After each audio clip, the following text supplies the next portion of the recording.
Well, we're glad to hear you've had a good time.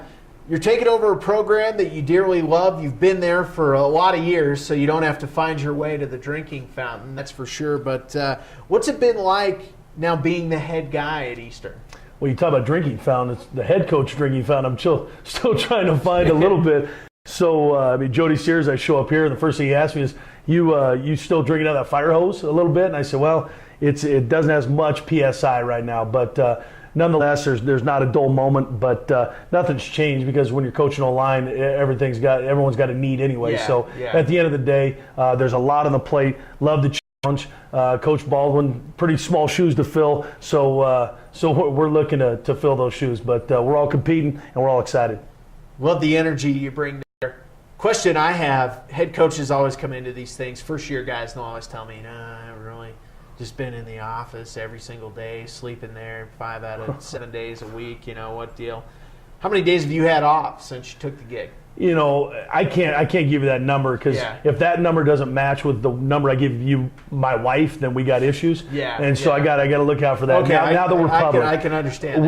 No sleeping in the office, though, John. Okay. No sleeping. That's a offense around our part. So you got families, you got student athletes, you got a lot of things on your plate. You got yard work at home. Again, we cut our own lawn in Cheney, unlike probably you. So we enjoy all the parts. At the end of the day, we've been able to breathe easy a few days and taken our own kids and done some things. But I don't want the landscape to change too much. Coaching is coaching, but just because you're at the top of the food chain, so to speak, at your institution, I don't want that to change my life because of the post.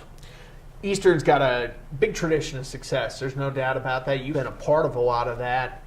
How supportive has the entire Eastern Washington Eagle community been of you throughout this transition to being the head guy?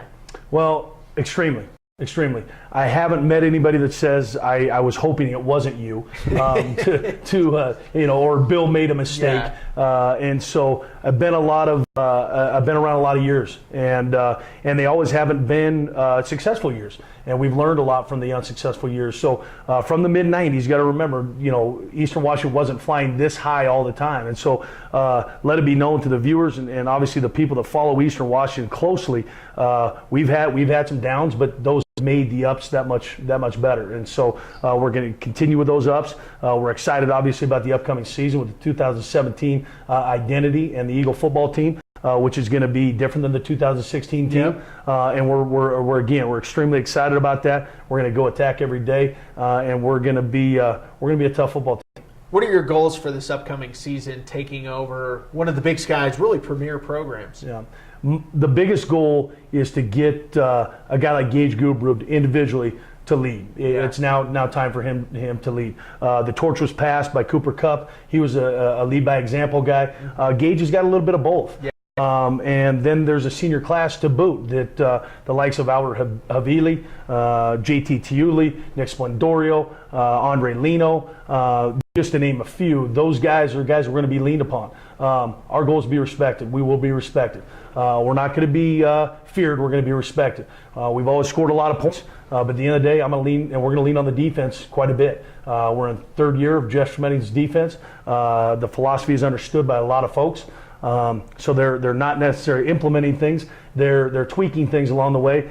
They did a fabulous job last year, especially in conference. And so we're going to lean on those guys. We're extremely excited about the defensive side of football in Cheney.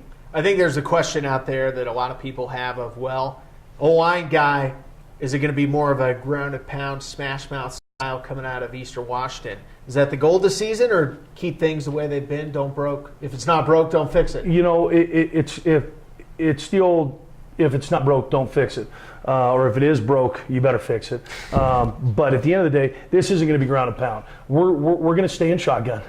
We're not going under center. We're not turning into the triple option. We're not doing those things. So let it be known, and we addressed that at the introductory press conference, because that was a big thought is, line coach as a head coach, what do we got ourselves into? Are the O-linemen going to be a 4-point stance now? Or is the center even going to have his offhand on the ground to snap the ball like the Patriots, old logo, the New England Patriots logo? No, we're going to stay with what's got us here. We need to control the clock more, as you know as well as everybody out there.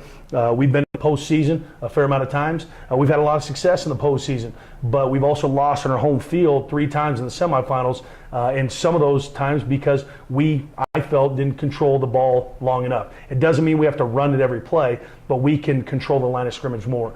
We don't want to be deemed as a finesse team just because we throw the ball. We want to be respected. We don't want to be feared. We want to be respected. We'll look forward to seeing how that process of continuing to be respected in the Big Sky is. Coach, best of luck in this upcoming first year. I'm looking forward to seeing the results out of the Red Turk. Appreciate it. Thank you. All right, that's the head coach of Eastern Washington, Aaron Best. We'll take a short break.